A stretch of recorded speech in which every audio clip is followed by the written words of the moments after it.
Բարև ձեզ հարգելի լրագրողներ, առաջիկա 1 ժամվա ընթացքում պատրաստ եմ պատասխանել ձեր հարցերին, խնդրեմ։ Առաջին հարցը նախորդ միթինգի հարցեր հնչեցվել, Արմենից Աննա շնորհակալություն։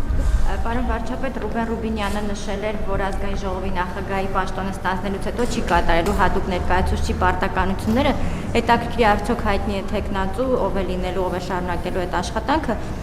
Եվ երկրորդ հարցը օրեր առաջ Բյուրեղավանում կրկին աղիքային վարակի դեպքեր գրանցվել, տասնյակ մարդիկ հիվանդանոցներում էին հայտնվել, համայնքում բնակիչները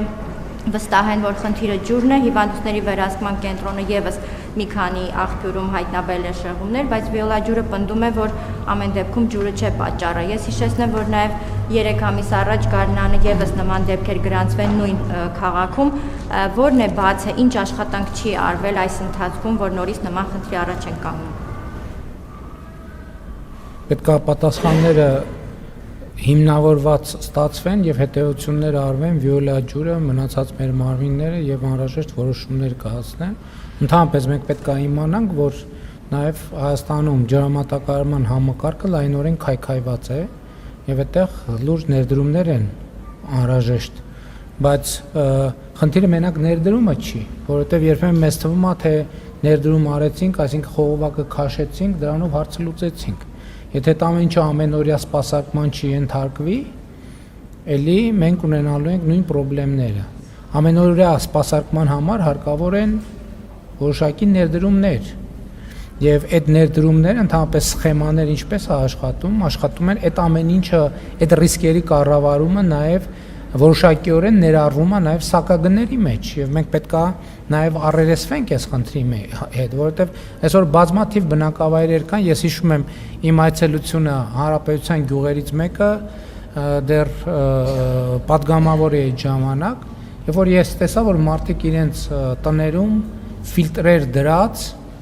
օգտվում են ջրից, որովհետեւ իրենք հրաժարվել են ջրաչափ տեղադրել, կենտրոնացված համակարգից օգտվել եւ այլն, ես հիշում եմ այդ ֆիլտրերը եւ այդ ֆիլտրերի տակ նստած տիղմի շերտի հաստությունը։ Պետք է ստանդարտներով առաջնորդվենք, ստանդարտը այն է, որ այդ բոլոր process-ները պետք է ներառված լինեն սակագնի մեջ, որպեսզի մենք կարողանանք երկարաժամկետ ապահովել այդ ամեն ինչը, բայց ես վստահ չեմ, որ սա վերաբերվում է հենց ձեր նշած դեպքին, որովհետև դրա հետ կապված շատ մանրամասներ չգիտեմ, գիտեմ այնքան, ինչքան որ եւ գիտեմ, որ ընթացքի մեջ է հարցի պարզաբանումը եւ պետք է պարզաբանվի, թե ինչն է եղել ի վերջո նման իրավիճակի պատճառը։ Ինչ վերաբերվում է առաջին հարցին, այդ հարցի հետ կապված որոշում չունեմ եւ նաեւ այն պատճառով, որ նաեւ Թուրքիայի հետ հաղորդակցության ձևաչափով մենք պետք է որոշենք, թե ինչպես ենք շարունակում աշխատանքը, ինչ տրամաբանությամբ, ինչ ձևաչափով, որպեսզի կայացնենք համապատասխան որոշումներ, այդ թեմայով քննարկումներ հիմա ընթանում են։ Շնորհակալություն, Ալեքսանդր։ Պարոն Փաշինյան, ես ուզում եմ անդրադառնանք հայ-ռուսական հարաբերությունների, մասնավորապես երեք ձեր գնահատականներին եւ տեսեք, դուք մշտապես այսպես թիրախում եք պահում տնտեսական խնդիրները, բայց չեք կարծում, որ սա քաղաքական հարց է եւ դուք ամենևին չեք անդրադառնում քաղաքական բաղադրիչին Ռուսաստանի կողմից Հայաստանին պարտադրվող քաղաքական կողմնորոշման հարցը, որովհետև դա որքան տնտեսական է, կրկնակի անգամ քաղաքական պահանջ են մեր առջև դնում։ Ինչու է այս պահին Ռուսաստանը կարևորում, որ Հայաստանը հստակ կողմնորոշվի քաղաքական առումով։ Դուք արդյոք առիթ տվել եք, որ Ռուսաստանում կասկածում են, որ քաղաքական առումով Հայաստանը լավ գործընկեր չի օրինակ։ Քաղաքական բաղադրիչին անդրադարձեք, ինչու է մեր դեմ այդ պահանջը դրվում, դուք ասում եք այլ շուկաներն են պատճառը, բայց իրականում մենք տեսնում ենք, որ այնտեղից քաղաքական է ավելի շատ պահանջը Հայաստանի առջև դրվում։ Եվ երկրորդը էլի հարցից ազանցիալ, դուք երբ որ հեռախոսազրույց եք ունեցել Ռուսաստանի Դաշնության նախագահի հետ, խոսել եք, խնդրել եք, ձեր հաղորդագրությունը այդպես է, խնդրել եք վերացնել սահմանափակումները, միջոցներ ձեռնարկել, բայց մինչ այդ կառավարությունը բոլոր օղակներով վստահեցնում էր, որ եվրոպական շուկան Հայաստանի համար բաց է, մենք խնդիր չունենք, մեր ապրանքները այնտեղ կգնան։ Այդ դեպքում էլ խնդրելու իմաստը ո՞րն էր։ Շնորհակալ եմ, նախ էլի ուզում եմ ընդգծել, որ ես Հայաստան-Ռուսաստան հարաբերությունների պատասխանատուն եմ, ես հայ-ռուսական հարաբերությունների պատասխանատուն չեմ, որտեղ հայ-ռուսական հարաբերությունները ուրիշ բան են, մենք տեսնում ենք, որ հայ-ռուսական հարաբերությունները տեղ-տեղ, այսինքն ուրիշ բովանդակություն ունեն, այս ուղղակի որպես գիտություն։ Ինչ վերաբերում է քաղաքական բաղադրիչին, դուք երեք կուսակցության գրասենյակի մոտ բրիֆինգին ներկա եք, ես ինքս այդ քաղաքական բաղադրիչին անդրադարձա, առանց նույնիսկ դուք հարց չեք տալիս դրա մասին։ Ես ճիշտ է դրա վերնագիրը անոնց չարի, հիմա ես կխոսեմ քաղաքական բաղադրիչի մասին։ Բայց շատ հստակ ասել եմ, ձեր հարցի պատասխանը երեք մանրամասն, չգիտեմ, ձեր հարցինի պատասխան թե լրագրողներից որևէ ուրիշ լրագրողը, ես ասել եմ, որ խնդրեմը հետևյալի մեջ է։ Հայաստանը որոշել է ունենալ այլընտրանքներ։ Մինչև այս Հայաստանը չի ունեցել այլընտրանքներ, չի ունեցել։ Տնտեսական առումով։ Ոչ, այդ թվում քաղաքական առումով։ Ինչի տնտեսական առումով, այդ թվում քաղաքական առումով։ Ինչա տեղի ունեցել, ինչն է խնդրեմը։ Խնդրեմը հետևյալի մեջ է։ Հայաստանը ռազմավարական հարաբերությունների փաստաթուղթ է ստորագրել Չինաստանի հետ, Հայաստանը ռազմավարական հարաբերությունների փաստաթուղթ է ստորագրել Միացյալ Նահանգների հետ, Հայաստանը ռազմավարական հարաբերությունների փաստաթուղթ է ստորագրել Մեծ Բրիտանիայի հետ, Հոլանդիայի հետ, Ֆրանսիայի հետ եւ այլն եւ բազմաթիվ այլ պետությունների հետ։ Իսկ նախկինում Հայաստանը ռազմավարական հարաբերություններ չուներ կամ չէր կարող ունենալ այսքան գործընկերների հետ։ Խնդրեմը այդտեղ է։ Ես չեմ կարող Ռուսաստանի զգացմունքների մասին ասել, ես կարող եմ ասել, որ Ռուսաստանը խնդիր է տեսնում այդտեղ, եւ այդտեղ էլի էքսկլյուզիվության բաղադրիչ կա, կամ մեծ խնդիրը հետեւյալն է, կամ էքսկլյուզիվ են հարաբերությունները, կամ հարաբերություններ չպետք է լինեն։ Մենք չենք ընդունում այդ մոտեցումը։ Մենք ասում ենք հարաբերությունները էքսկլյուզիվ չեն, բայց հարաբերություններ պետք է լինեն։ Եվ սա լեգիտիմ դիրքորոշում է, սրա մասին է խոսքը։ Ինչ վերաբերում է կողմնորոշվելուն, ես ասում եմ մենք մեր պատմության փորձը ցույց է տվել, տեսեք դուք ասում եք լավ գործընկեր, թե լավ գործընկեր չի Հայաստանը։ Հայաստան 2022 թվին ինչով լավ գործընկեր չէր, որ հավաքական անվտանգության պայմանագրի կազմակերպությունը իր ֆունկցիաները չկատարեց։ Ինչով լավը չէր Հայաստանի Հանրապետությունը։ Ինչ էր արել Հայաստանի Հանրապետությունը։ Ում էր վատություն արել Հայաստանի Հանրապետությունը։ Հայաստանի Հանրապետությունը ինչով էր վատը, ինչ վատ բան էր արել Հայաստանի Հանրապետությունը, որ այդ ամեն ինչը տեղի չունեցավ։ Ինչով էր Հայաստանի Հանրապետությունը վատը, որ Ղարաբաղում ռուս խաղապահները իրենց գործառույթները չկատարեցին։ 2022 թվականի հոկտեմբերի 6-ի մեջ է խնդիրը, բայց դրանից առաջ դեպքեր են եղել։ Ինչով էր վատը Հայաստանի Հանրապետությունը։ Այսինքն ես նորմալ է, որ դուք այդ հարցը տալիս եք, ես հարգանքով եմ վերաբերվում դրան, բայց էլի եմ ասում, իսկ ինչի անընդհատ մեր կանխավարկածը այն, որ մենք ենք պարտադիր ինչ-որ վատ գործընկեր։ Կամ Հայաստանի Հանրապետությունը ում էր ինչ արել, որ Բելարուսի նախագահը հայտարարի, որ գիտեք ինչ, դե Հայաստանը ում է պետք։ Ինչն էր վատ արել, Հայաստանի վատություններ արել ինչ-որ մեկին։ Բելարուսին վատություններ արել Հայաստանի Հանրապետությունը։ Ոնց կարելի է երկրի, ինքնիշխան երկրի մասին այդպես խոսալ։ Հիմա մենք ցույց ենք տալիս, թե ում է պետք Հայաստանի Հանրապետությունը։ Հարգարժան գործընկերը, Բելարուսի նախագահը փնտրում եւ չէր գտնում այդ հարցի պատասխանը։ Հիմա մենք ցույց ենք դնում այդ հարցի պատասխանը։ Հայաստանի Հանրապետությունը պետք է Չինաստանին, Միացյալ Նահանգներին, Եվրամիությանը, Իրանի Իսլամական Հանրապետությանը եւ այդ բոլոր գործընկերներն էլ Հայաստանի Հանրապետությանն են պետք։ Մեծ հարգանքով Վրաստանին, Վրաստանը Հայաստանի Հանրապետությանը շատ պետք է, Հայաստանի Հանրապետությունն է Վրաստանին է պետք, Ֆրանսիային, Գերմանիային, Լեհաստանին, Մեծ Բրիտանիային։ Այս ամբողջ պատմությունը։ Շուկաներն են շուկաներ։ Որովհետև խնդրել եմ այս տրամաբանությամբ, որ ես չեմ ընդունում, որ կամ հարաբերությունները էքսկլյուզիվ են, կամ էլ չկա հարաբերություն։ Ես խնդրում եմ եւ որ մեր դիրքավորմանը մոտենան ըմբռնումով եւ հարգանքով, մանավանդ որ գործնականում դրա լեգիտիմությունը կասկածի տակ չի առնվում։ Ասում է, որ այո, դուք իրավունք ունեք ունենալ այլ ընտրանքներ, բայց այսօր որոշեք, թե որ այլ ընտրանքն եք ընտրում։ Ես ասում եմ, այն այլ ընտրանքը դեռ ձևավորված չի, սկսվել է այլ ընտրանքը ձևավորելու process-ը, կձևավորվի այլ ընտրանք, հիմա ազնիվ չի լինի, որ մենք մեր ժողովրդի առաջ հարց դնենք, դուք չձևավորված այլ ընտրանքը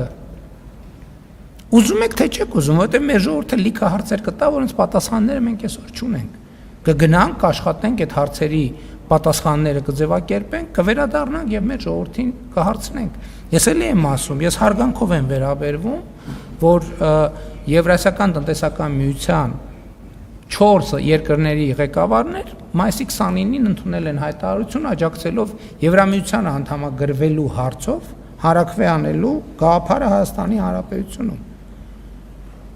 Բայց առարկան դեռևս գոյություն չունի։ Ես շատ հստակ ասել եմ իմ դիրքորոշումը եւ վերահաստատում եմ, որ նման հարցով հանրակրվե անելու համար Հայաստանը պետքա գոնե դիմաց լինի, ել չեմ ասում առավել տրամաբանականը, որ Հայաստանը գոնե անդամության տեխնացուի կարգավիճակ ունենա։ Կամ արդեն այդ հարցը լինի օրակարգում, այդ ժամանակ շատ տրամաբանական կլինի իրականացնել հանրակրվե այդ հարցով եւ անհրաժեշտ կլինի։ Սրա մասին է խոսքը։ Շնորհակալություն, հաջորդ հարցը Սիրին։ Պարոն վարչապետ Սամվել Կարապետյանը հայտարարել է, որ իշխանություններին հեռացնելու իրենց գաղտնի պլանի մի մասն է կազմում, նաև թիմերում իշխանություն վերցնելը, դրան զուգահեռ ուժեղ Հայաստանի ներկայացուցիչները համայնքներում իբրև թե բարեգործություն են անում, գյուղտեխնիկային նվիրում համայնքներին, լոռու մարզում անվճար տրանսպորտ են մցրել, նաև 5-րդ երեխան ունեցող ընտանիքին բնակարան են խոստացել։ Արդյոք սրանք ընտրակաշառքի դեպքեր չեն ընտրություններից առաջ եւ օրենքով կարգավորման ինչ հնարավորություններ կան։ Մեր պետության պատմությունը ցույց է տվել, որ օլիգարխիական բարեգործությունը ոչ մի լավ բանի չի բերում եւ դրան պետք է նաեւ լինի համապատասխան արձագանք, որովհետեւ եթե կա բարեգործության հարցը, թող բարեգործները չթալանեին ճակերտավոր ժողովրդից, էլ եմ ասում, հոսանքի եւ բանի անազնիվ մրցույթների միջոցով միլիարդներ են տարել ժողովրդից, հիմա եկել են ասում են բարեգործություն։ Մենք չէ, իրանք նշանակում է բավարար չափով հարկված չեն եւ բավարար չափով թալանված միջոցներ դեռ ունեն, որ դա կարողանում են անել։ Պետք է իրանք բերել են վիճակի, որ իրանք դա չկարողանան անել եւ մենք դա անելու ենք։ Ընդ որում թալանվածի տրամաբանությունը եւ թալանի տրամաբանությունը շատ հստակ երևում է։ Էլի եմ ասում են բանակին էս են կարել։ Զորամասերի վրա ավել հոսանքի փող են գրել, հիմա ասում են բանակի համար էս են կարել։ Բանակից հոսանք չգողանայիք։ Չգողանայիք բանակի հոսանքը։ Ասում են երեխեքին բան ենք անում, պայուսակ ենք անցած տարի, չէ՞, սեպտեմբեր։ Դպրոցների վրա ավել հոսանքի փող են գրում, ասում են, այդ ավել հոսանքի փողից իրանց գեներացիաց շահույթի 5%-ից բանի դուրս գրած պայուսակներ են առնում, ասում են երեխեքին բարեգործություն են անում։ Այսինքն դա էլ չեմ ասում բանը, ես ցնցված եմ, հետևյալ, որովհետև լուրերով նայում եմ Արարատ ցեմենտի շուրջ տեղի ունեցող գործընթացները, լուրերով նայում եմ վերևից կադրեր են ցույց տալիս Արարատ ցեմենտ գործարանի։ Դուք տեսել եք այդ կադրերը։ Այդ 21-րդ դարի գործարան, հա։ Դա ավար է ընդամենը, ման թալանի օբյեկտ է։ Դուք տեսել եք այդ կադրերը։ Միլիարդներ են աշխատել, միլիարդներ են տարել։ Ես եմ 2 տարի առաջ, որովհետև ես բանից, դրոնից կադրերը չունեի, այդ գործարանի մոտով անցել եմ,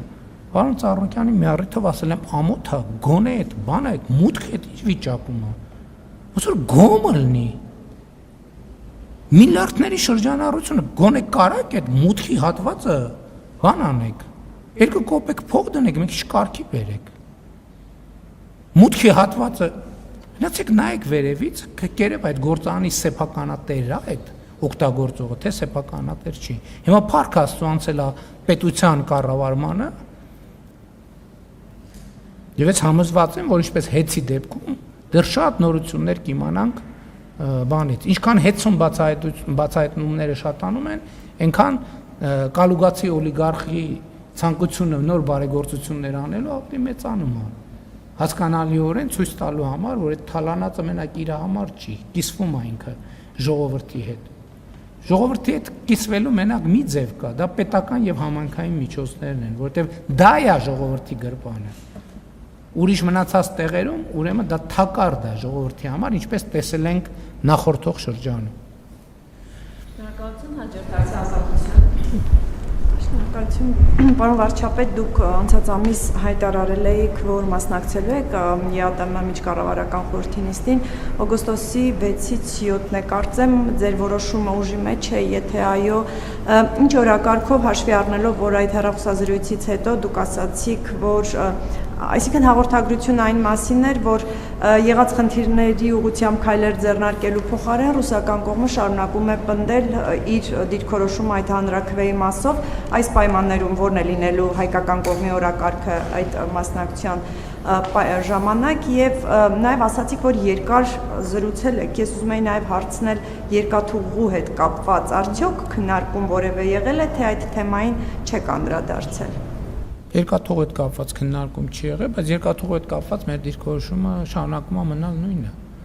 Դա մեր սեփականությունն է եւ Հայաստանի Հանրապետությունը պետք է հնարավորություն ունենա այդ երկաթուղին օգտագործել այնպես, ինչպես ինքը նպատակահարմար է գտնում։ Ես ուզում եմ շատ հստակ լինել այս հարցով, այլ ընտրանք չկա սրան։ Բավարար չափով, բայց ոչ անվերջ։ Այդ հարցը պետք է լուծվի։ Ես ուզում եմ շատ հստակ լինի։ Եվ ելի եմ ասում, հիմա շատ քննարկում են, փորձում են ինչ-որ բաներ,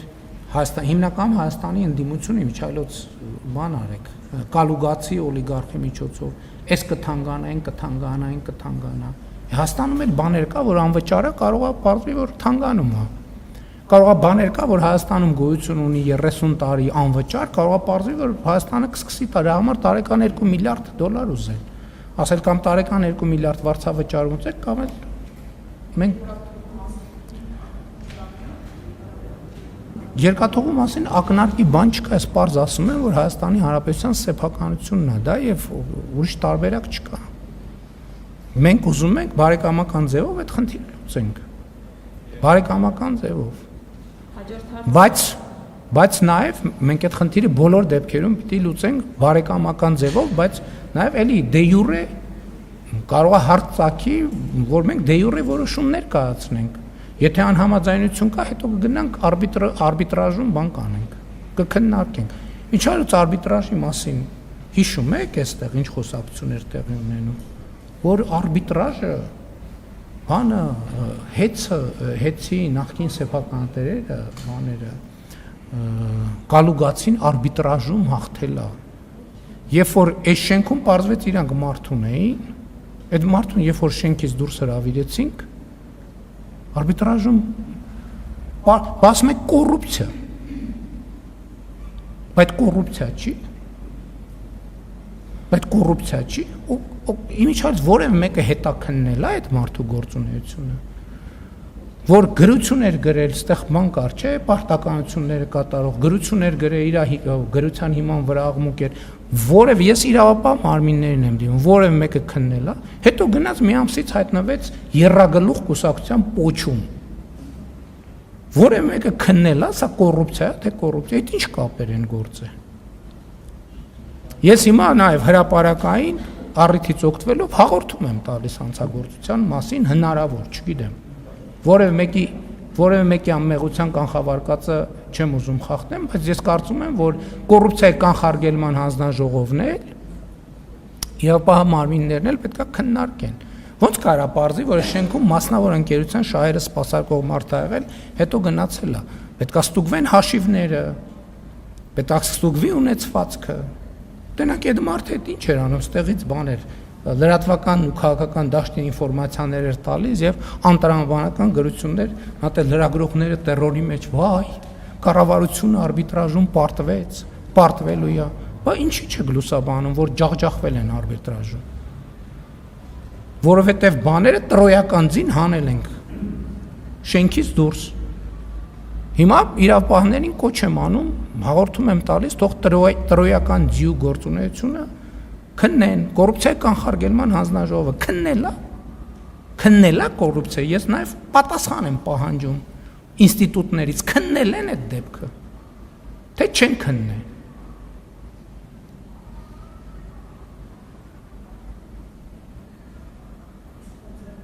Շնորհակալություն։ Հաջորդ հարցն է, թե չես նույն շահերը սպասարկելիս, ոնց է բացել։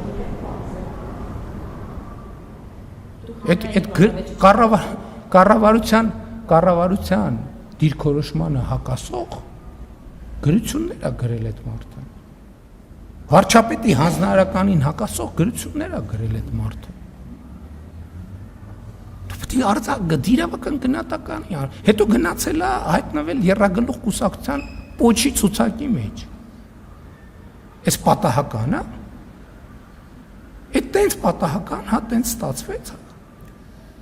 Հետո պարզվեց Եռագլուխ կուսակցության պոչը ինչ որ տեղերից ֆինանսավորում է ստանում։ Այդ պատահականությունը ոչ մեկ չի հետաքննի դա։ Նույնիսկ պետական մարմինները։ Եվ հետաքրքիր է, իրոք ես պատասխան եմ ակնկալում կոռուպցիայի կանխարգելման հանձնաժողովը այս կոնկրետ դեպքով զբաղվել է, թե չէ։ Մեր իրավապահները այս կոռուպցիայի մասին է առավոտից, դրանից ավելի լավ կոռուպցիա եք ուզում։ Ինչի մենք այդ մարդուն որտեղ գործ ենք տվել, հաշիվ ենք վերցրել, փող ենք ուզել, կաշառք ենք ուզել, ծանոթով ընդունվել գործի։ Մյուսը ո՞րն էր։ ԵԱՏՄ-ի օրակարգը ձևավորվում է ինստիտուցիոնալ ճանապարհով, ինստիտուտներով, բայց դա հարթակ է, որտեղ բնականաբար ես մեր օրակարգին առնչվող բոլոր հարցերը բարձրացնելու եմ։ Եվ ինչ որ ձեզ ասել եմ բրիֆինգում, ասել եմ նաև այնտեղ։ Իսկ ինչ եմ ասել ձեզ բրիֆինգում։ Ասել եմ, որ ԵԱՏՄ-ն կաթվածահար է, չի գործում ԵԱՏՄ-ն։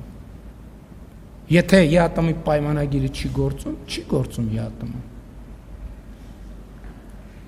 Եվ ԵԱՏՄ-ն դե ֆակտո կաթվածահար վիճակում է եւ կաթվածահարությունը խորանալու միտումներ է ցուցաբերում։ Եւ եթե այս հարցը արագ չլուծվի, ես 100% վստահ եմ, որ Հայաստանի Հանրապետությունը այս խնդիրը հաղթահարելու է։ ԵԱՏՄ-ն չի հաղթահարելու։ Շնորհակալություն։ Հաջորդ հարցը Գոնե այս վերջի նոտաներով մի բան արեք էլի։ Ինչա վերջին բանա։ Չէ, դե գնում է, չէ, հրաժեշտի նոտայով այս ելույթ ունենամ։ Լիպարիտ Դրմեյանը քաշվեց, ամփոփենք։ Քանի սեկտը չեն փակել։ Ինչևէ։ Շա լավ գաղափար է միջանոց։ Չենք մտածել դրանից։ Մենք ենք փորը տալիս էլի բոլորին հերթով։ Քանի որ ընդդիմությունը, մասնավորապես Հայաստան դաշինքը, օրինակ, Աղվան Վարդանյանի շատ սկզբունքային քայլերի շնորհիվ փաստացի կարելի ասել զրկվեց այն բարոյական իրավունքից, որ կարող է ձեզ մեղադրել անսկզբունքայնության, խոստումները չկատարելու, նախկինում մի բան ասելու, հետո ուրիշ բան անելու մեջ, այդ սուրբ գործերի մնաց մեր վրա, հիմա ես հիշեցնեմ երկու դրվագ։ Հենց հիմա կառավարության դիմաց վարորդական իրավունքի զրկվածները հիշեցնում են, որ դուք ընտրություններից առաջ իրենց խոստանում եք վերականգնել իրենց վարորդական իրավունքները, հավանաբար այդ խոստման շնորհիվ էլ գնացել երևի շատերը ձեզ ձայն են տվել ու չեք կատարել ձեր խոստումը։ Երկրորդ վերջին 1 տարվա կատարվածքով օրինակ եթե ասենք վիճակագրություն չեմ անել, բայց բազմաթիվ դեպքեր ենք լսել բանակում, խաղաղ պայմաններում, խաղաղության հաստատված պայմաններում զոհերի սպանությունների մասով ես ուզում եմ ձեզ հիշեցնել, որ երբ որ դուք լրագրող եք, մի այսպիսի հոդված եք գրել, ինչը շատ շուտ շահարկվեց, քննադատվեց, դուք այսպես սեմացնում եք Վազգեն Սարգսյանի ղեկավարած բանակի դերը ու գրել եք, որ բանակը նվեր մատուցեց զինվորների մայրերին, զինվորների դիերը, իրենց զավակների դիերը նախատնական նվեր էին մայրերին։ Ես չգիտեմ դուք հիմա նորից այդպեսի բան ձեզ թույլ կտայի գրել թե ոչ, բայց հիմա կարող ենք նույնը ասել, որ ձեր եւ Սուրեն Պապիկյանի ղեկավարած բանակը պարբերաբար նվեր է մատուցում զինվորների մայրերին, ցավալիորեն այդ զինվորների դիերի տեսքով։ Ընդ որում այդ զինվորների հարազատների շատերը ձեզ են ձայն տվել, կան այդպիսիք, որոնք ձեզ են ձայն տվել եւ այդ հույսով, որ խաղաղություն է հաստատվել, իրենց զավակներին ուղարկել են ձեր ղեկավարած բանակ։ Մի բան էլ տնտեսության մասով էլի այստեղ բողոքի ակցիա են անում, չգիտեմ, Արարատսեմայտներ, Ծառուկյանի մյուս բիզնեսների աշխատակիցները։ Դուք ասում եք պետականացրինք, բայց հանրային ընկալման մեջ ասում է, որ դուք խլեցիք Սամվել Կարապետյանից հեծը, Գագիկ Ծառուկյանից խլեցիք Արարատսեմենտը, Մուլտիվելնեսը, որտեղ Տիգրան Ավինյանների դեպ Պարապում եւ Ահագն Ալեքսանյանը, էլի այլ բիզնեսներ եւ փակեցիք փաստացի 10,000-ից ավել աշխատատեղ։ Հիմա դուք պետության, ժողովրդի ու տնտեսության դեմ եք գործում, թե իրենց օգտին եք գործում։ 10,000-ից ավել մարդ այս պահին մի վարքան էլի Տիկին Բաղդասարյան, 10,000-ից ավել չի թողնում խոսանք դեմոկրատիան։ Սատիկին Բաղդասարյանը կգնա եւ այստեղ կհաստատենք, հուսանք չենք ասի, միջև չկա հետինը չհիշվի առաջինը։ 10,000-ից ավել մարդ այս պահին փաստացի անգործ է։ Մարդիկ ասում են, որ լավ դուք Ծառուկյանից եւ նրա առույցներից վրեժ լուծեցիք, Ծառուկյանին նստեցրիք, առույցի գլուխը կերակ։ Մեզանից ինչ եք ուզում։ Մենք, ընդ որում, էլի շատերը առնջմոլի շատ աշխատակիցներ ձեր համար ճամփա են փակել, այսքանից հետո էլի ձեզ ձայն են տվել, պես վերջին ընտրություններին։ Այդ մարդիկ ինչ մեղք ունեն, որ այդ մարդկանց թողել եք դուրսը։ Ինչ են ուզում անեն։ Ծառուկյանի այդ հարցերը ձեր անձնական վրեժը հասկացան։ Մարդիկ այդպես են ընկալում, որովհետեւ իրավական գործընթաց դրա տակ չեն տեսնում։ Զինվորների մայրերի մասով այո կարող ենք այդպես ասել, որովհետև փաստը դա է, դա շատ ցավալի փաստ է։ Ցավալի, այո, դա ցավալի իրողություն է, որ մենք ամեն անգամ նման դեպքի հետ բարձա, որ շատ ծանր ապրումներ ենք ունենում, բայց փաստը դա է, բայց ես ուզում եմ ձեզ բազմաթիվ այլ օրինակներ բերեմ, ոչ թե արդարացնելու համար, այլ երեգել ասացի, մենք խնդիրները պետք է հասկանանք խորությամբ։ Մենք դեպքեր ունենք, երբ որ մարդիկ ժամանակին պատերազմից խուսափել են, պատերազմից խուսափելու համար բանակ չեն գնացել այլ ճանապարհներով, տարբեր մեթոդներով, հետո իրենց բակում սպանվել են։ Մի քրեական բանի ժամանակ, քրեական միջադեպի ժամանակ։ Այսինքն խնդիրները խորքային են, խնդիրն է նա, որ մենք պետք է հասկանանք, այսօր քննարկում ենք օրինակ կառավարության նիստում, կարա կապը ձեզ այդ քննարան բանական չտվա, բայց ընդհանրապես քրեական ենթամշակույթի դեմ պայքարը, ընդհանրապես գիտեք, մեր բանակում ինչ են զինվորները ինքնասպանություն գործում։ Երեք հիմնական պատճառ կա։ Պատճառներից մեկը խաղադրույթներ կատարել, պարտքերի տակ ընկնել եւ պարտքը չկարողանալ փակել։ Մենք դե յուրե միջոցներ ենք ձեռնարկել, որ նաև արգելվի ծառայության մեջ գտնվողներին, բայց այդ համակարգը դեր ներդրման մեջ է, բայց ես ձեզ ասեմ նաև, որ այս սրա մասին ես գիտեմ Կոշի գաղութում գտնված լինելու ժամանակաշրջանից պարտադիր չի, որ դու քո հեռախոսով բան անես, խաղադրույք կատարես, կան բաներ, ստվերային դիլերներ, որոնք հեռախոսով խոսքի վրա խաղադրույքներ կատարում են, հետո բան են անում։ Այսինքն նույնիսկ եթե հեռախոս չլինի, խաղադրույքը հետո եթե հաղթել ես, քո հաղթածը տալիս են, բայց եթե պարտվել ես, հազար ներողություն այդ բառի համար, ստանում են բոլոր հնարավոր միջոցներով։ Ինքնասպանության պատճառներից մեկը սա է։ Երկրորդը ընտանեկան կամ անձնական խնդիրները, որ քաղաքացիական կյանքում իրանց ինչ հարաբերություններում խնդիրներ են առաջանում եւ դրանք, այսինքն ես ասում եմ, ինչ որ ուսումնասիրությունները, զեկույցները ծանոթալով։ Երրորդը կապված է մի շատ կոնկրետ իրավիճակի հետ։ Մարտական բանում, դիրքում հերթապահության, քո ժամապահության ընթացքում քնելը մարտական հերթապահության ժամանակ մարտական դիրքում քնողների նկատմամբ ես այս վերջերս մի ռեպը երգ կա երկի հայաստանյան ռեպերի երկի մեջ sense նախադասություն կա, որ ես ասում եմ ինքը խոսում է իր մասին, ասում եմ ես դիրքում քնող չեմ եղել։ Որ կողքից լսող կասի դիրքում քնող, այս ինչ նախադասություն է, դիրքում քնող չեմ եղել։ Չքրական հիմա դիրքը հետեւյալն է, որ ասում է դու դիրքը պահում ես, մյուսները հանգստանում են քնում են։ Եթե դիրքապահը քնել է, շակմա վտանգի տակ է դրել մյուսների կյանքը եւ ով որ արձանագրվում է որ դիրքի ժամանակ քնել է, իր նկատմամբ զինվորները դա քրեական ենթամշակույթա թե այս դեպքում անվտանգային ինչ որ գեր ճնշում է, արհամարանքի եւ մեկուսացման են ենթարկում եւ դիրքից իջնելուց հետո տեղի է ունենում որոշակի բան, մեկուսացում, կղզիացում եւ այլն, հոգեբանական ճնշում եւ այլն եւ այսպես շարունակ։ Այս երեքն են բանակում ինքնասպանությունների հիմնական պատճառը։ Եվ ուզում եմ ասել, որ անձնական, այդ որ ասում են քրեական ենթամշտակույց, տեսեք, շատ դեպքերում մենք վերնագիրը դնում ենք, տենց ասում ենք քրեական, չենք խորանում, դա ինչ նշանակում գործնականում հասկանում եք։ Բանակում 85-90% ինքնասպանությունների դեպքերը կապված են այս 3 իրավիճակների հետ։ Ես ունեմ այդ մեղքը, բանակի ղեկավարության վրա պետք չգցել։ Ես ունեմ այդ մեղքը, որ մինչև հիմա այս խնդրի լուծումը չենք գտել մենք։ Եվ այս է պատճառը, որ մենք մեր ծրագրերում քրեական ենթամշակույթի մասին ենք գրում։ Գրում ենք աշակերտների ֆիզիկական եւ դպրոցներից սկսած ֆիզիկական եւ հոգեբանական պատրաստության անհրաժեշտության մասին, աշխարհայացքի ընդլայնման մասին։ Ի վերջո զինվորը պետքա նաեւ բան լինի, չէ, հոգեբանորեն ամուր լինի, որ նաեւ կարողանա չքնել, կարողանա հարաբերությունը այնպես լինի, եթե զգա, որ չի կարում չքնի, գնա արթնացնի մեկին, ասի լսի,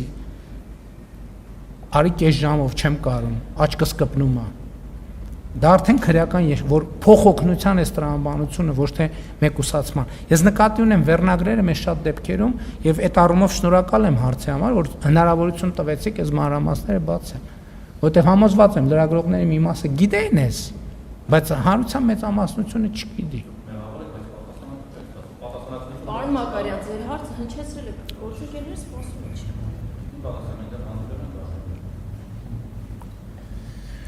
Վարորդական իրավունքների մասով process-ը գնում է, այդտեղ մենակ մի խնդիր կա։ Նրանք, ովքեր վարորդական իրավունքից զրկվել են դատական ակտով, դատարանի օրինական ուժի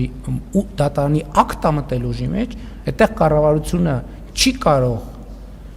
դատական ակտը վերազանցել։ Մնացածը ստանում են, ես արձագանքներ եմ ստանում, մարդիկ իրենց վարորդականները ստացել են, ովքեր չեն ստացել, ինչ որ սպეციფიկ դեպք կա, բայց իմ կռահմամբ մեծ մասը կապված է նրա հետ, որ իրանք ոչ թե բալերի նվազմամբ են ստացել, այլ բանի, այլ դատարանի օրինական ուժի մեջ մտած վճռով, եւ այդ մարդիկ էլ այն ժամանակ, երբ որ մենք խոսում էինք, ասում են այո, որոշ կատեգորիաների մենք հասկանում ենք, որ չի լինի, հələ ուրիշ մենք ես իմ խոստումը ամբողջությամբ կատարված է եւ հիմա ընթացքի մեջ է։ Մի ամիս առաջ ենք, բայց դա չի նշանակում, որ բոլորը պետքա հետ ստանային, բացի նրանցից եւ հա, ժամկետի խնդիր էլ կա, դա 2020-ից կարծեմ հետոյի մասին է։ Մենք 2013 թվին չենք անդրադառնում, մեկը զրկված է եղել 2013 կամ 14 կամ 17 թվին եւ չենք կարող ուղղակի դե յուրե դատարանի եւ դա մենք կառավարության որոշումներ ընդունելիս այդ մասին ասել ենք, ամեն ինչ պարզ է, ազնիվ ինչ որ խոստացել ենք արվում է։ Ոչ մի աշխատատեղ չի փակվել, հիմա նույն Արադ ցեմենտում ընդհատվել էր process-ը, հիմա շարունակվում է, հիմա նաև ժամանակավոր կառավարիչ կնշանակվի, բոլոր տեղերը, որտեղ անհրաժեշտություն կա որոշակի կասեցում, մի քանի օր ինչ որ մի ժամանակաշրջան կբացվեն, կաշխատեն։ Ես կներեք, ես այդքան մանրամասն չեմ տիրապետում նյութին, բայց ես կարող եմ վստահել, որ մեր նպատակը աշխատատեղեր փակելը չի։ Ի վերջո, ես հիշում եմ նաև, կներեք, մարզահամերգային համալիրում ասուլիս էի անում, նույն ձևի լրագրողները հարց են տալիս, ասում եք, էս թալանը հետ կբերեք, այն թալան են։ Ես նախընտրական շրջանում խոստացել եմ, չէ՞ մարդկանց, որ այդ թալանածը հետ է բերվելու։ Հիմա հետ է բերվում։ Որովհետև 8-9 տարի հետո ինստիտուտներ են ձևավորվել պետական, ինստիտուտներ են ձևավորվել եւ process-ներ են գնացել, իմիջիայլոց, որ ասում են ընտրություններից հետո, այս բոլոր գործերը, որոնք քննվում են, դրանք ապօրինի գույքի բռնագանձման հետ կապված գործերը, վարույթները սկսվել են 2 տարի առաջ։ Եվ 2 տարի ոչ թե ձգձգվել է, ինքը համադրական դատարանի որոշում ա եղել այդ ընթացքում, իրավագիրառական պրակտիկայի հաստատում ա եղել այդ ընթացքում, ոչ մի բան ոչ արագացվել է, ոչ էլ դանդաղացվել է կիրառման իմաստով։ Ես համաձայն եմ, ես ինքս էլ արտահայտվել եմ, որ ինստիտուտների ստեղծումը գուցե ավելի դանդաղ ա եղել, քան կարելի էր անել։ Շնորհակալություն, հաջորդ Շնորհակալություն, պարոն վարչապետ, շարունակելով երկաթուղու թեման, տեսեք կառավարությունը մրցույթ է հայտարարել մասնավորապես Գյումրի Ախուրիկ Թուրքիայի սահմանի, հա, երկաթգծի վերակառուցման նախագծի համար, բայց տեսեք, այս հատվածը հատկապես նաև շարունակում է մնալ Հարավկովկասյան երկաթուղու կոնցեսիոն կառավարման ներքո եւ հասկանալի չէ այս պարագայում, թե օրինակ կառավարությունը իրավական ինչ հիմքով է պետական միջոցներով այդ հատվածը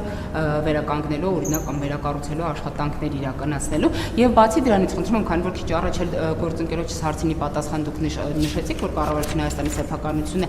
ուզում եմ հասկանալ, օրինակ, եթե մենք տեսնում ենք, որ Ռուսաստանը նաև նման սանկցիաներ է Հայաստանի նկատմամբ կիրառում, մենք փորձում ենք այսպես բանակցել, խոսել, հասկանալ, որ վերանայի Ռուսաստանը այս ամենը, օրինակ Հայաստանն էլ իր հերթին կարող է օգտվել իր գործիքակազմից եւ օրինակ նաև հենց ֆրանսիական արբիտրաժի միջոցով միակողմանի չեղարկի կոնցեսիոն պայմանագիրը եւ նոր մրցույթ հայտարարի, որովհետեւ դուք ավելի վաղ էլ հայտարարել եք, որ օրինակ կոնցեսիոն կառավարումը կարող է ստանձնել մի այնպիսի պետություն, որը լավ հարաբերություններ ունի եւ Ռուսաստանի հետ եւ Հայաստանի հետ։ Մենք ցանկացած գործիք, որը օրինական է, մենք կարող ենք կիրառել, բայց օրինական նաև մենք մեր նպատակը ոչ միայն օրինական, այլև բարեկամական համբերատար։ Մենք շարունակելու ենք խոսակցությունը։ Մենք չենք փակվելու, մենք շարունակելու ենք խոսակցությունը։ Իսկ ինչ իրավական հիմքով է երկաթուղին արվում, իրավական հիմքի ձևակերպումը իրավաբանների հարցն է։ Բայց դա մեր սեփականությունն է, մենք մեր սեփականությունը վերականգնում ենք, վերանորոգում ենք, ում պետք է արդարանանք դրա համար։ Այսինքն մեր սեփականությունն է, մենք մեր տունը նորոգում ենք։ Այսինքն մենք չէ, ես այդ հարցին արդեն պատասխան։ Դա արբիտրաժ դիմելու մենք հարկ չունենք, որովհետև մենք բոլոր գործիքները ունենք առանց արբիտրաժի այդ հարցը լուծելու։ Այսինքն ինչի պետք է դիմենք արբիտրաժ։ Ասենք օրինակ հեծի հարցով մենք արբիտրաժ դիմեցինք, չդիմեցինք, ինչի չդիմեցինք, որտեղ մենք ինչի դիմենք արբիտրաժ, եթե մենք գործիքը ունենք որոշում կայացնելու։ Հետո եթե որևէ մեկը համաձայն չի, ինքը պետք է դիմի արբիտրաժ։ Այսինքն մենք արբիտրաժ դիմելու ոչ մի անհրաժեշտություն չունենք։ Սրա մասին է խոսքը։ Ինչ վերաբերվում է սա առաջին հարցն էր, այս հարցի պատասխանը ավարտեցի։ Ինչ վերաբերվում է բանին, երկաթուղու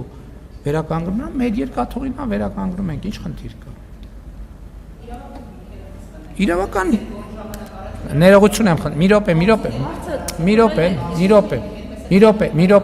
մի րոպե։ Կառավարությունը երբ որ որոշում է կայացրել, իր իրավական հիմքերը նախագծի տակ դրված են, որ նայեք այնտեղ իրավական հիմքերը գրած կան։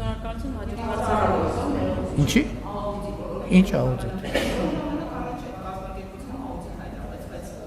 Որ կազմակերպություն։ Չգիտեմ, չեմ կարող ասել։ Չեմ կարող ասել։ Այս բան տեղեկություն չունեմ։ Աուդիտի արդյունքները սովորաբար հրապարակվում են։ Չի հրապարակվել, բան Եթե հրապարակվի, ուրեմն չգիտեմ, ով աուդիտ պատվիր է, չեմ կարող ասել։ Պարոն Փաշինյան, Այսինքն խոշոր կազմակերպությունները օրենքով պարտավոր են իրենք աուդիտ անել եւ հրապարակել աուդիտի արդյունքները։ Բայց աուդիտով էլ տենց մի ոգևորվեք, որովհետեւ աուդիտը միշտ չի, որ արտահայտում այն իրականությունը, որը կա։ Ինչը հեծի դեպքում օրինակ տեսա։ Պարոն Փաշինյան, օրերս տեղեկություն մտահոգիչ ստացվեց հայ գերիների առողջական վիճակի հետ կապված։ Նրանցից Լյուդվիգ Մկրտչյանի ընտանիքն է արդեն հազանգել, որ տևական ժամանակ կապ չունեն հետը եւ առողջական վիճակը վատ է։ Մյուսների մասով կան փաստեր, այնքանով ինչքանով կարողացել են մասնագետները հավաքագրել, որ նրանց կյանքին վտանգ է սպառնում, խոշտանգման կասկածներ կան։ Դուք ինչ տեղեկություններ ունեք, արդյոք ունեք տեղեկություններ թե ոչ, ինչ աշխատանք է տարվում այս ուղղությամբ հայ գերիներին ազատ արձակելու։ Փաստացի ստացվում է, որ ռազմական, պատերազմական հանցագործ Ադրբեջանը, որը հայ ժողովրդի նկատմամբ է իրականացրել ցեղասպանական գործողություններ, այսօր շարունակում է իր այդ հանցավոր գործունեությունը եւ քրեական դատարանի առաջ միջազգային կանգնած չէ, սա արդյոք Հայաստանի իշխանության թերացումը չէ, որ այս իրավիճակն է, դուք կասեք, որ խաղաղություն է հաստատված, փաստ է խաղաղությունը, դրա համար չեք փորձում, այո, այս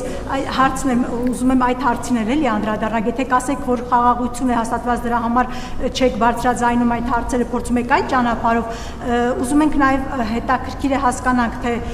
ինչպես է հաստատված այդ խաղաղությունը, եթե երկու կնճռոտ հարցերը, որոնք հայ ժողովրդին մինչ այսօր հուզում են դեռ առնվազն այդ այդ երկուսը լուծված չեն։ Առաջինը Հայաստանի օկուպացված տարածքները շարունակում են մնալ Ադրբեջանի ենթակայության տակ, երկրորդը հայ գերիները շարունակում են մնալ Բաքվի բանտերում։ Շնորհակալ։ Առաջի հարցի վերաբերյալ բազմիցս եմ անդրադարձել, այդ թվում նախընտրական շրջանում նորից չանդրադառնամ սահմանազատում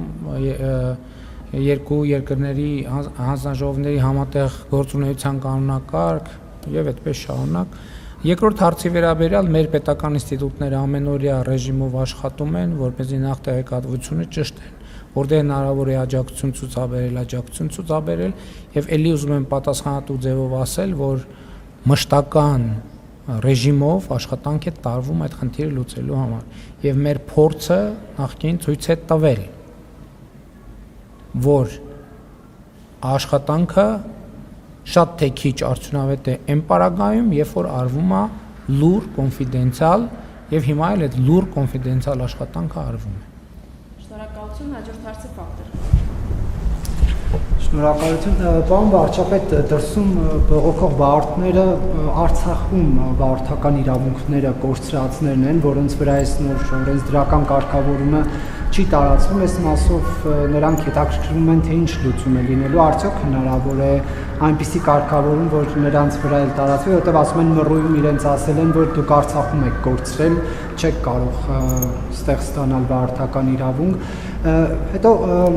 Ծառուկյանի աշխատակիցները, բիզնեսների աշխատակիցները, որոնք իդեպ Արարատցեմենտից չեն, մյուս կազմակերպություններից են, հարցնում են ինչպես պետք է իրենք այս ընթացքում ապրեն, երբ որ իրենց աշխատավայրերը փակ է, իրենք ունեն վճարներ անելու, բնակարանի վարձ, կոմունալ, ընդհանրապես առօրյա կյանքը պետք է կազմակերպեն, պետությունը իրենց որևէ կերպ աջակցելու է, թե չէ խախտված իրավունքները ինչպես է վերականգնվելու։ Եվ պարոն վարչապետ, պարզվում է այս վերջին 5 միլիարդանոց պարգևավճարի փաթեթը կռիվ է գցել պետական ապարատում, որոշ մարմիններ չեն ստացել, մասնավորապես հանրային ծառայությունները կարգավորող հանձնաժողովում օրինակ խոսակցություններ կան, ինչ են իրենք այդ չալաղաչ կտորից չեն օգտվել, ՏՄՊՊՀ-ն, Համարձակության պաշտպանության հանձնաժողովը այս բաժանումները ինչպես են եղել, որ պետական որոշ կառույցներ դուրս են մնացել։ Ոչ թե դուրս են մնացել, են կառավարության համակարգի մարմիններ չեն, անկախ մարմիններ են եւ առաջիկայում օրենսդրական փոփոխություններ կլինեն, որ այդ համակարգը կտարածվի բոլորի վրա։ Եվ ինչ այլոց ուզում եմ էլի ասեմ, որ նախորդիվ էլ ասել եմ, հենց այդ համակարգն է, որ մենք հնարավորություն կունենանք, առաջիկայում դուք դա կտեսնեք, կառավարության ձևավորման գործընթացում բարձր որակավորում ունեցող ավելի շատ մասնագետների ներգրավել կառավարման համակարգ։ Ինչ վերաբերվում է ձեր նշած հիմնարկների աշխատողներին, ենթադրում եմ, որ իրենք ինչ որ գրություն փոխանցած կլինեն կառավարությանը եւ մենք այդ բովանդակությունը կուսումնասիրենք եւ կարձագանքենք։ Ես էլի արդեն ասացի, որ մեր նպատակը չի ինչ որ մեկին աշխատանքից զրկելը, մեր նպատակ շատ լավ, բայց հիմա ես կներեք մյուս հիմնարկների դեպքերը չգիտեմ, բայց ես Արարատցեմենտինը, քանի որ սկզբից շատ աղմուկ եղավ, որ այո, մի քանի օր կանգնեցին, հետո սկսեցին աշխատել։ Հիմա ենթադրում եմ մյուս տեղերում էլ այդ նույն խնդիրը կարող է լինել, կարող է դեպքեր լինել, որ այդպես չստացվի, որովհետև ասենք օրինակ ինչ որ մի բանի խաղատան լիցենզիայի զրկում է տեղի ունեցել կամ եւ այլն եւ այլն։ Նկատի ունեմ մեր նպատակը չի կնայենք եւ իհարկե մարդկանց քաղաքացիներին կտեսնենք ինչն է խնդիրը եւ որտեղ կարող ենք լուծել։ Հիմա վարդական իրավունքների հետ կապված ձեզնից առաջ մի քիչ այլ հարց տվեցին, հիմա բարձվում է մի քիչ նոր թեմա է դա, որը պետքա լրացուցիչ ուսումնասիրենք։ Ճիշտն ասած, ես չգիտեմ, հիմա պատրաստ չեմ, որովհետև այդտեղ պետքա նայել մի հարց ուղղակի, կարող եմ այսպես ասել, պետքա նայել հիմքերը պահպանված են, թե պահպանված չեն եւ ըստ այդմ որևէ ձևով կարձագանքենք, որովհետև նախորդիվ հարցը այնպես էր, որ այն հատվածը վարորդների ում հետ մենք պայմանավորվել ենք, այդ պայմանավորվածությունը չի կատարվում, բայց դա իհարկե կատարվում է եւ դատարանների հետ կապված էլ այդպիսի պայմանավորվածություն չի եղել։ Հիմա ձեր ասածը նոր թեմա է, որին կծանոթանանք եւ կտեսնենք ինչ է հնարավոր անել։ Շնորհակալություն, հաջորդը իրավաբանություն։ Շնորհակալություն։ Պարոն վարչապետ, հակակոռուպցիոն պայքարի շրջանակներում ենթադրյալ կոռուպցիոն հանցագործությունների եւ ապօրինի ծագում ունեցող գույքի հետ կապված հանրային հնչեղություն ունեցող վարույթներով Ներկայումս միլիարդավոր դրամներ, անշարժ գույքեր, ընկերությունների բաժնեմասեր եւ այլ ակտիվներ պետության կողմից արգելանքի տակ են կամ բռնագանձվում են։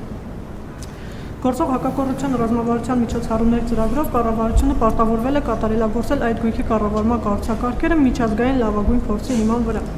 Այդպիսի մի փորձի օրինակ բերեմ Իտալիան, որտեղ առանձին համակարգ է գործում ոչ միայն վերջնական բռնագանձված, այլև դեռևս արգելադրված ակտիվների արդյունավետ կառավարման համար։ Ընդ որում իտալական մոդելում այդ գույքի եւ ֆոնդերի մի մասը սոցիալական օգտակարության ծրագրերով ու հստակ տոկոսային հարաբերակցությամբ կարող են տրամադրվել հասարակական կազմակերպություններին կամ օգտագործվել պետության կողմից։ Հարցը հետեւյալն է. Արդյոք ակտիվների կառավարման այս նոր կառուցակարգերն այսօր ընդունված են եւ գործում են եւ որ մարմինը իրականացնում դրանց կառավարումը, իսկ որ մարմինը աուդիտը։ Ինչպես նաեւ ամենակարևորը, արդյոք կառավարությունը դիտարկել է Իտալիայի կամ այլ երկրների համանման փորձառությունը, որպեսզի Հայաստանում նույնպես այդ ակտիվների որոշակի մասը տրամադրվեն ՀԿ-ներին կամ հենց պետության կողմից օգտագործվեն սոցիալական օգտակարության նպատակներով։ Դուք որպես կառավարության ղեկավար առաջիկայում ինչ լուծումներ կարող եք առաջարկել։ Շնորհակալություն։ Ես կարող եմ ասել, որ նման թեմաներով պարբերաբար քննարկումներ են լինում եւ մենք իհարկե մի շարք որոշումներ արդեն կայացվել են տարբեր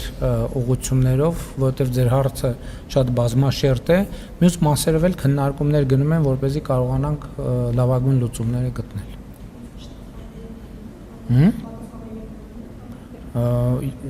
Չեմ կարող ասել, այսինքն քննարկումները ինչ որ մասերով արդեն որոշումներ կայացվել են, մասնավորապես արգելադրման, արգելադրումից հանելու այդ օպերատիվությունը թվայնացում եւ այլն, այսինքն այդ թեման նկատի ունեմ մեր օրակարգում, ընդ որ մեր օրակարգումը նաեւ արդեն իսկ պետության սեփականությանը անցած գույքերը հնարավորինս պրո-սոցիալական նախագծերի համար օգտագործելու հարցը եւ ինչ որ հարցերով արդեն մենք ըմբռնում ունենք եւ ինչ որ հարցերով էլ առաջիկայում որոշումներ կկայացնենք։ Ինքը նոր բան է, պարզ բան չի, նկատի ունեմ պետք է 7 չափել, 1 կտրել։ Շնորհակալություն, խնդրում եմ հակիր բոլորի հարցերը հասցնել, հաջորդած Բարդես, հարցը վերաբերում է Իրանին։ Հայաստանը պահպանում է լավ հարաբերություններ թե Իրանի, թե Միացյալ Նահանգների հետ։ Ձեր կարծիքով կարող է արդյոք Հայաստանը առանց ստանձնել միջնորդի դեր եւ նպաստել Թեհրանի եւ Վաշինգտոնի միջև լարվածության նվազեցմանը։ Բացի այդ, իրանական կողմը բազմիցս հայտարարել է, որ թրիփ նախագիծը դիտարկում է որպես իր անվտանգության համար հնարավոր սպառնալիք եւ նույնիսկ առաջարկել է ստեղծել հատուկ մեխանիզմ այդ հարցերը քննարկելու նպատակով։ Արդյոք այս հարցը քննարկվում է Թեհրանի հետ եւ երբ է նախատեսվում ձեր այցը Իրան, որի շրջանակում սպասվում է Հայաստանի եւ Իրանի միջև ռազմավարական համագործակցության համաձայնագրի ստորագրումը։ Շնորհակալություն։ Շնորհակալ եմ։ Հայաստանը համեստ փոքր պետություն է եւ մենք նման ամբիցիոզ հայտարարություններ եւ մտադրություններ չենք կարող ունենալ, որտեւ խոշոր երկրների հարաբերությունների պարզաբանման մեջ մտնելու մասին մտածելը արդեն իսկ այդքան էլ լավ չէ, ճիշտ չէ։ Ինչ վերաբերում է ձեր երկրորդ հարցին տրիփ նախագծի վերաբերյալ, այդ թվում Իրանի Իսլամական Հանրապետություն կատարած վերջին այցի ընթացքում դա հենց առաջ է, ես շատ հստակ ասել եմ, որ մենք բաց ենք թափանցիկ ենք եւ պատրաստ ենք տալ բոլոր հուզող հարցերի պատասխանները, որպեսզի բոլոր մտավախությունները վերանան, որովհետև թրիփը տնտեսական ենթակառուցվածքային այո շատ խոշոր, շատ կարևոր նախագիծ է եւ դա միայն օգուտ է բերելու տարածաշրջանին, այդ թվում Հայաստանի Հանրապետությանը եւ Իրանի Իսլամական Հանրապետությանը։ Ես ուզում եմ հիշեցնել, որ այդ նախագծի ոչ թե հենց այդ նախագծի մեջ, այդ նախագծի իրականացման արդյունքում բացվելու է նաեւ Պարսից ծոց, Սև ծով հաղորդակցությունը երկաթուղային Իրանի Իսլամական Հանրապետության, Ադրբեջանի, Նախճեվանի, Հայաստանի Հանրապետության եւ Վրաստանի տարածքով։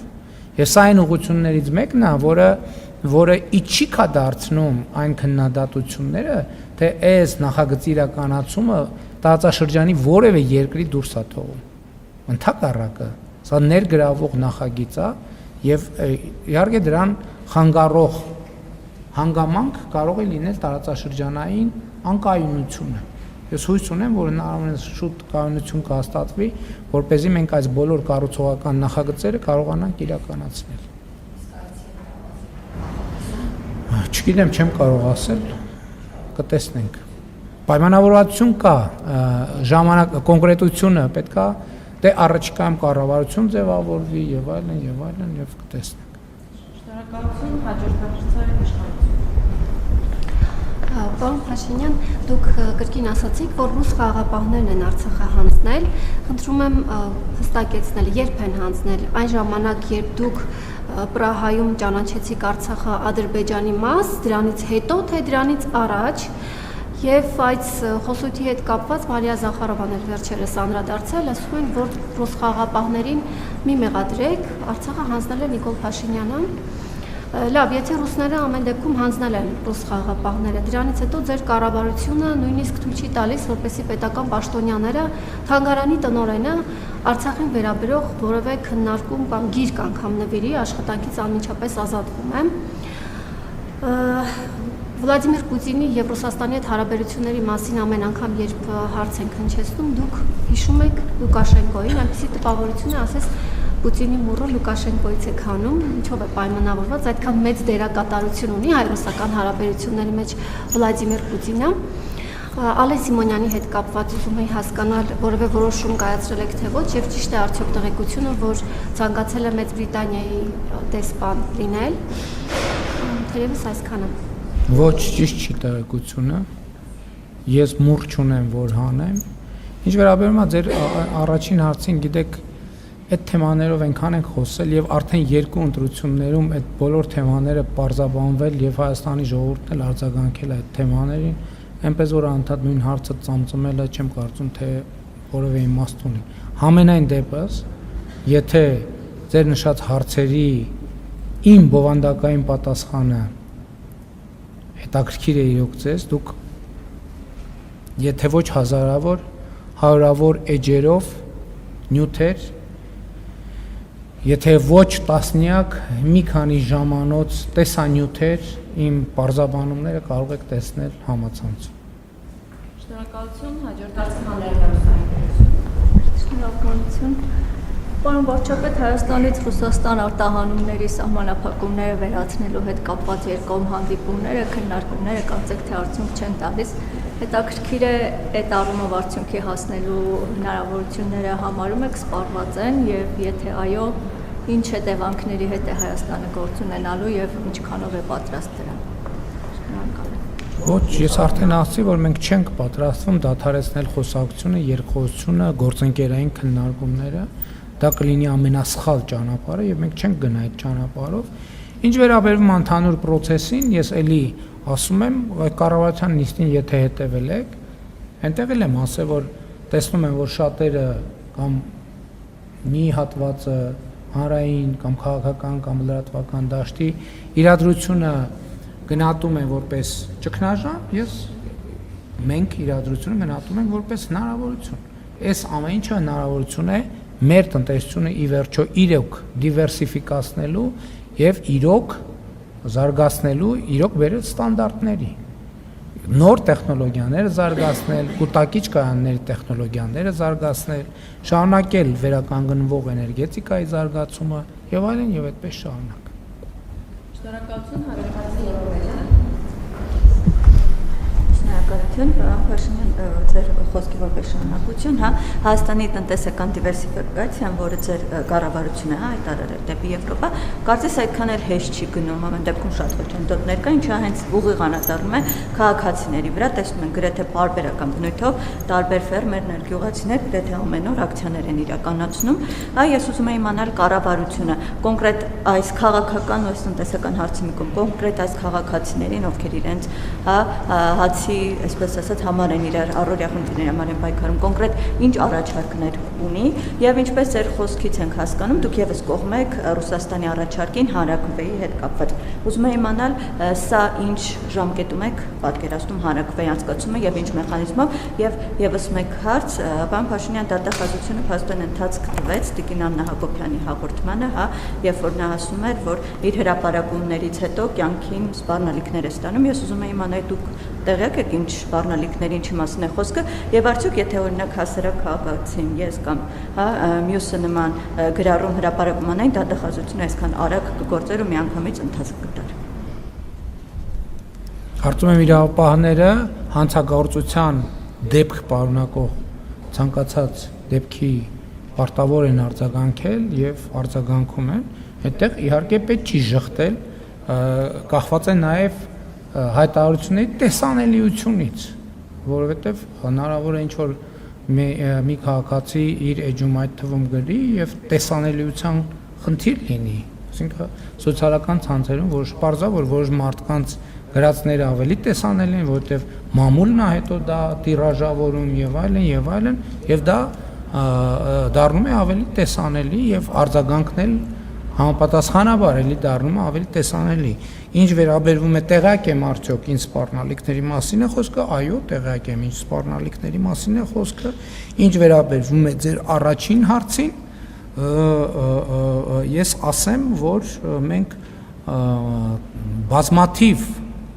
ծրագրեր ենք արդեն աջակցության ընդունել գյուղատնտեսության ոլորտում, այլ ոլորտներում եւ մեր առաջարկը